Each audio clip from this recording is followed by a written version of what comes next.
নমস্কার বন্ধুরা, আমি নীলিমা রান্নাঘরে আজকে দেখেন চিকেন কষা হবে। এই যে আমি চিকেনের মধ্যে একটু তেল, একটু হলুদ আর একটু লবণ দিয়ে ম্যারিনেশন করে রাখবো।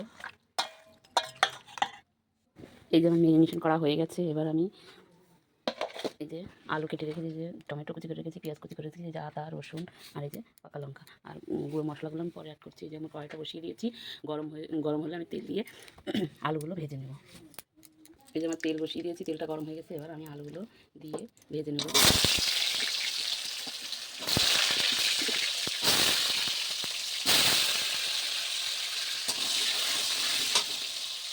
এবার আমি মিক্সারের মধ্যে এই যে কাঁচা লঙ্কার মধ্যে যে পাকা লঙ্কাগুলো ছিল সেগুলো দিয়ে দিলাম।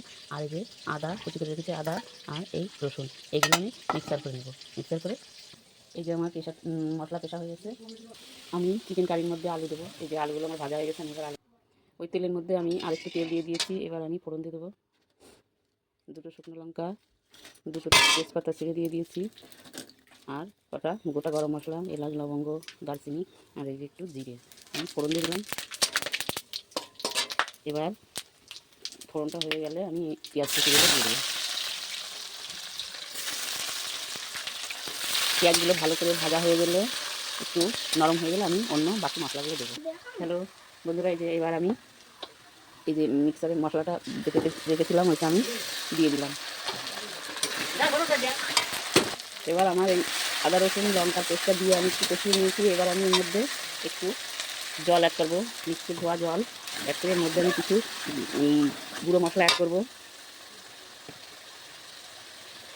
1 চামচ মতো জিরের গুঁড়ো আর 1 চামচ ধনের গুঁড়ো, আর এই টমেটোগুলো আমি দিয়ে দেবো, টমেটো কুচিগুলো। এবার দিয়ে দেবো আমি হলুদ গুঁড়ো পরিমাণ মতো। মশলা থেকে আমার তেল ছেড়ে গেছে। দেখুন বন্ধুরা, মশলাটা আমার কষানো হয়ে গেছে, মশলা থেকে তেল ছেড়ে গেছে। এবার আমি এই যে চিকেনটা দিয়ে দেবো। দেখুন বন্ধুরা, আমি মশলার সঙ্গে চিকেনটা দিয়ে দিয়েছি। এবার আমি ভালো করে কষিয়ে নেব। দেখুন বন্ধুরা, আমার চিকেনটা কষানো হয়ে গেছে, তেল ছেড়ে গেছে। এবার আমি জল দিয়ে দেবো। জল দিয়ে একটু অল্প গ্রেভি। দেখুন বন্ধুরা, আমি চিকেনে জল দিয়ে দিয়েছি। এবার আমি ঢেকে দেবো।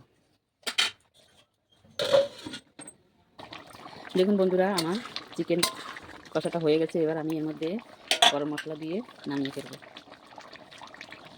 আমি গরম মশলা দিয়ে দিচ্ছি।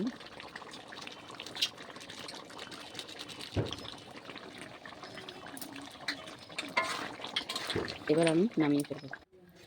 নমস্কার বন্ধুরা, দেখুন আমার চিকেন কারি হয়ে গেছে। এবার চিকেন কষাটা হয়ে গেছে। এবার আপনারা এই চিকেনটা বাড়িতে ট্রাই করে দেখুন এবং দেখে আমাকে লাইক কমেন্ট শেয়ার করবেন প্রচুর পরিমাণে। আর আমার পেজটিকে ফলো করে দেবেন, যাতে আমি নতুন নতুন রেসিপি নিয়ে আপনাদের সামনে হাজির আসতে পারি।